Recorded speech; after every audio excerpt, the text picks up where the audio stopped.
Battlefield 2042 Season 4 gameplay trailer has just dropped, and with it came a ton of information about what we should expect with the new map, guns, specialist, and more. So today we're going to take a look at everything. I do have some additional information too, which I want to share with you guys about it, and we should cover everything off in this video. So first things first, new map, Flashpoint. This is set in northern South Africa, and it's said to be an abandoned development complex doomed for failure. So it looks like there's lots of above and below combat here with a big focus on infantry. I did see a map overview behind the scenes, and it essentially looks like a slug, a very linear conquest map with 7 flags. Interestingly, they told us that the E1 flag is focused on infantry. It's a big turbine room with a side tower, and then they said you can fight there until the building comes crashing down on you. So we didn't see any big revolution in the trailer, but it could be that they're saving it as a surprise. So it might be that the E1 flag has a huge revolution moment on it where it can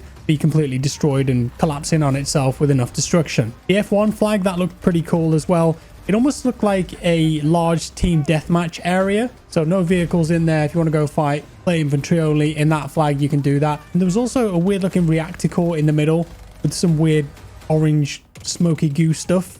So maybe that can explode or some kind of way to trigger that and make a big bang. Who knows? So new map looks interesting. The only thing I would say on the surface is that it kind of doesn't feel as distinct as all the additional DLC maps that we've got.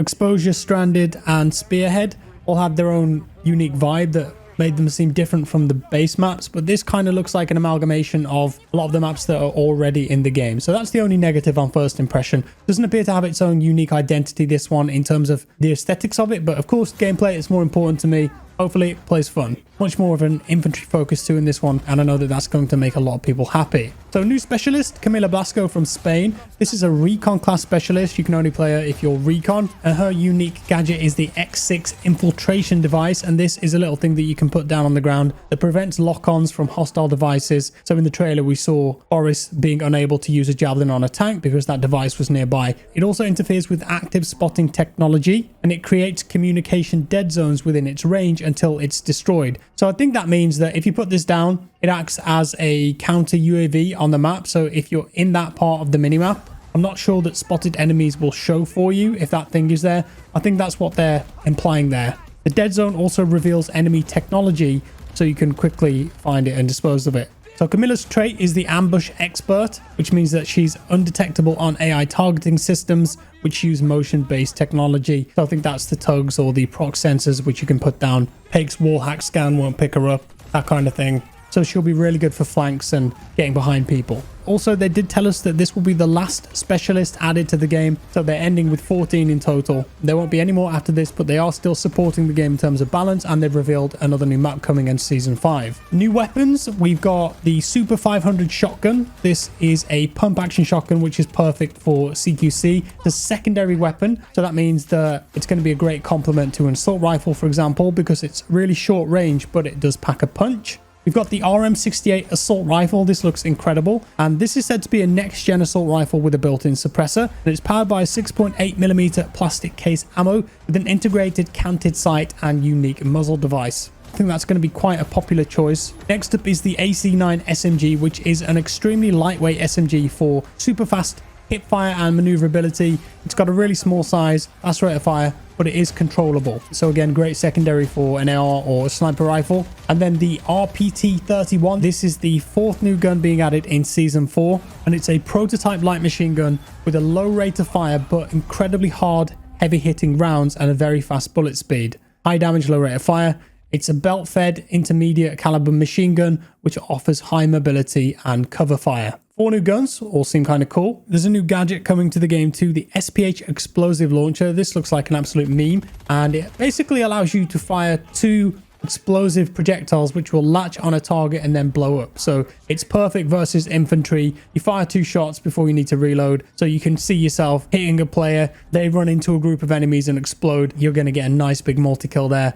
And of course, in the trailer, we saw it being used to blow holes in buildings to gain access. So hopefully, with that thing I mentioned earlier about the building coming down too, there's a fair bit of destruction in this new map. Maybe that will be a great advantage for it. Fingers crossed though that the SPH is a bit difficult to use in terms of the velocity of those projectiles and the amount of dip that they have, because if it's super easy to just tag 2 infantry with it, I don't want to end up in a situation where there's just non-stop explosive spam, because that's obviously painful and it's been a big problem in certain BF games in the past. There are 2 Vault weapons coming too, the SVD from BF3, that's the semi-auto sniper with a 10-round mag, and the Type 88 LMG from BF3 too. There's a new vehicle, the CAV Brawler. Looks absolutely devastating this. It's got a heavy focus on anti-infantry, and it has a detection pulse which will spot players, and threat detection which will highlight players when being attacked. It's also got an APS and close defense system, and that means that it can take out any enemy projectiles fired at it, but it can also take out infantry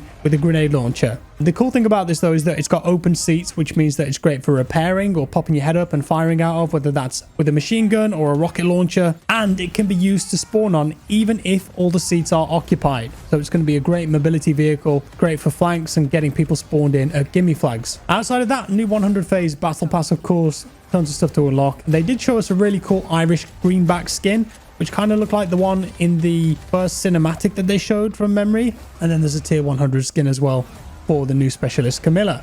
Overall, that's what we're looking at today. Pretty excited about this. 4 new guns as well. I wasn't expecting that. Pretty big deal. And that new gadget could be a lot of fun, but if it's overused or can be regenerated with ammo quickly, might be an explosive spam problem. We'll have to wait and see. I almost forgot too, they did briefly show it in the trailer. We are getting the map rework of Discarded this season. There was a few seconds of gameplay of it there. No news about the Hourglass rework though. I think that's the last one now, isn't it?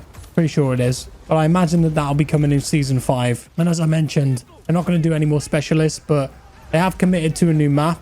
And I think we're just going to get balance updates. We're going to get new skins. We're going to maybe get new gadgets, weapons, guns, equipment, that kind of thing. But I don't know how long they're going to be supporting the game for. Obviously, with the changes they've made to the classes, there's been a bit of an uptick in the player base, and the player sentiment is definitely a lot better than what it used to be.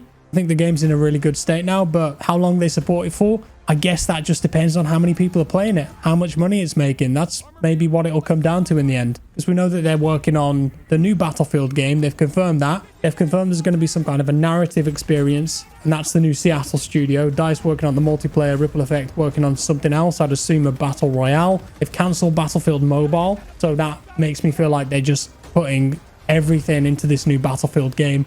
Whenever it comes though, we don't know. I'd guess 2025. Honestly, I don't think we're going to see it this year or next year. I reckon it'll be October 2025 when we see a brand new title. But let me know your thoughts below, guys. How do you feel about the new season updates? Drop a like if you enjoyed the video. Subscribe if you're new. And I'll see you next time. Bye-bye.